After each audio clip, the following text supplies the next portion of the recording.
Video number 103, that is, let's see, mediumship, what I do with every single client. That's the subject of today's video.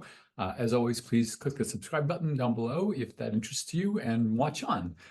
There's just a few things that I do with every single client, which is the following. I send them to a page on my website which tells them how to prepare for any mediumship reading and also what to expect. When I meet them, either over Zoom or in person, I reiterate that as much as they might want to hear from a particular person, like a parent or a spouse or somebody, anyone they know enough about can come through, including people they didn't know in life, like maybe a grandparent that passed before they were born. Anybody can come through. I always charge for my readings after the reading. No one has ever not paid. And really, that just takes the pressure off me. It gives me the option to say, maybe I'm not the medium for you because I got no one.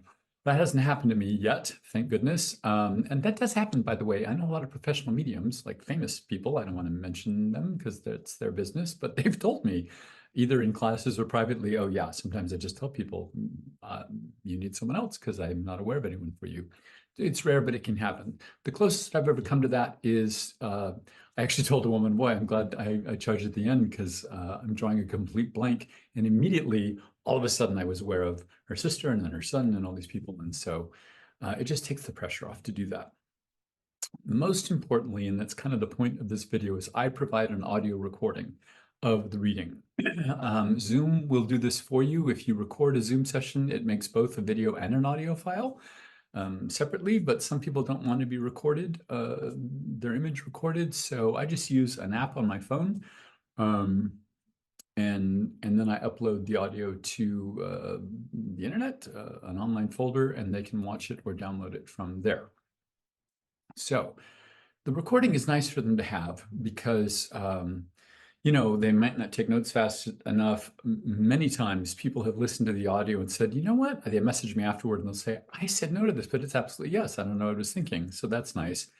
Really, the point of the audio is it's for my protection because people hear things in a mediumship reading that you do not say. The best example of this that I can think of is a British friend of mine. He's a medium. He was doing a public dem. And he said, are there any questions? And somebody stood up, before I started any questions, a woman stood up in the audience and she said, I just want to tell you, a year and a half ago, I had an online reading with you and you told me to like change my medication or stop some medication and it just changed my life and everything's better now. And he was horrified because in England, you can go to jail for giving medical advice if you're not a medical professional. And he said, I never, ever give any advice, but I certainly don't give medical advice. So don't know how she heard that, but I've experienced that. People have thanked me afterward, or we've had conversations at the end, and they heard things that I did not hear, that I did not say. So, and I have a lot of friends who are clergy, and people hear in sermons all the time things that were not said. So that's a thing. I never give solid advice. I never give solid advice. Like I'll pass along, so people in spirit know this, so they tend not to give advice through me. They will encourage things, like if you're doing art and I'm aware of that, they'll encourage that, do more of that. But like solid advice, like sell your house or divorce that person, I just don't do that, and they know I won't do that, so they tend not to give that information through me. The most I've ever done is teased someone about eating too much junk food because their person in spirit was teasing them about that and expressing a concern about that. I don't understand the reluctance of some mediums about the audio recording. Some just don't want to do that. And I don't get that because it's great for your own safety and it's great for the client to have the audio afterwards. So if you're a medium and you're reluctant to do audio recordings, why? Comment below. I'm really curious why anyone would be against that. I don't have a lot more to say on that subject.